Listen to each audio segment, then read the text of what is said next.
The French politicians must be pretty scared if they're considering France to be in a crisis due to the riots of the people who are pissed about cops murdering people. The French government has said it is considering all options, including declaring a state of emergency after a third night of escalating violence and rioting in cities and towns across France. Hundreds of police were injured last night and more than 900 people arrested. Ministers asked for public transport across France tonight. It's kind of funny how people protest against police brutality and the governments send out cops to commit more police brutality. To be suspended, and some major events have been cancelled as the government tries to stop scenes like this taking place for the fourth night running. The protest began in a Paris suburb on Tuesday when a police officer shot dead a 17-year-old boy of North African descent during a traffic stop in Nanterre. Footage of the shooting was posted online. The unrest quickly spread across France, fueled by accusations of police racism and wider discrimination against minority communities. I mean, they're cops. It's pretty obvious that they're going to discriminate against minorities.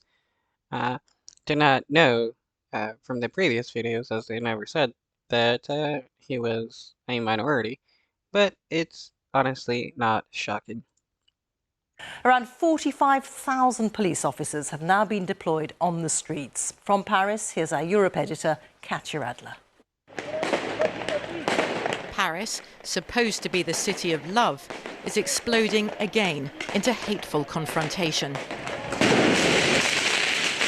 Riot police versus... The only hateful people here are the cops. I mean, they could stand down and, like, change their ways and stop murdering people, but they don't want to. This is angry youths, many under the age of 18. There's talk the French government may be forced to call a state of emergency. Yeah, and there's a lot of youths protesting because they don't like the idea of cops murdering, youth and getting away with it. In the meantime, France's president today urged parents to keep youngsters at home, while he sent more police onto the streets. But those youngsters aren't listening. Last night, the violence spread to flashpoints across the country. Town halls, schools, public buildings seen to represent the state of France have all been targeted. There was looting too in central Paris. In the Mediterranean city of Marseille, the state library was attacked. The UK and the US have now issued travel advice for their citizens visiting France. Les choses sont beaucoup plus profondes. They're right to be cautious, independent journalist Shaheen told me. He grew up in the Paris suburbs, documenting what he says is daily police aggression. He predicts the riots will only grow this weekend. Anger is at boiling point, he insists. Yeah, people get tired of being abused by the cops, and what's their only option when the government doesn't listen? To fight back. The only option for the cops, or for the cops to stand down and change their ways. With the country on a knife edge, French politics is at its most poisonous. Face à des hordes prises d'une rage destructrice. With opposition leaders here on the far right, but also on the far left, trying to score points.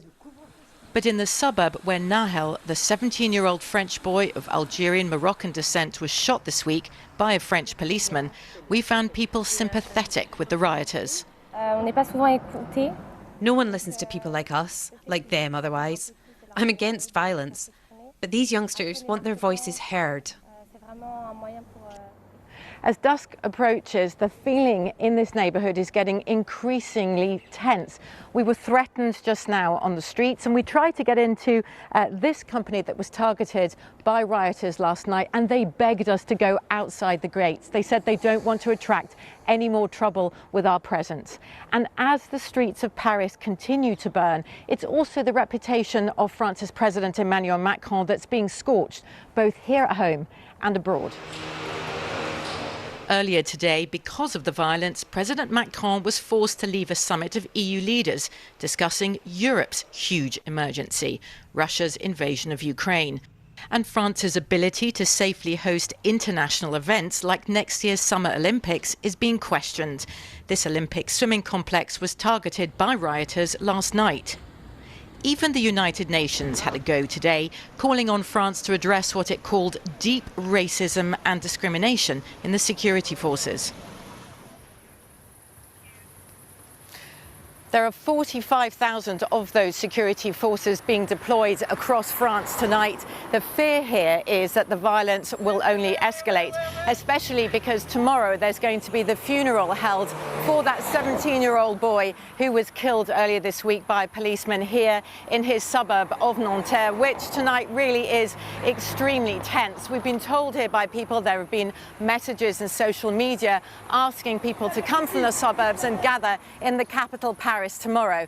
The French government says its top priority is getting the situation under control, but both politically and here on the streets, it really feels very much on the back foot.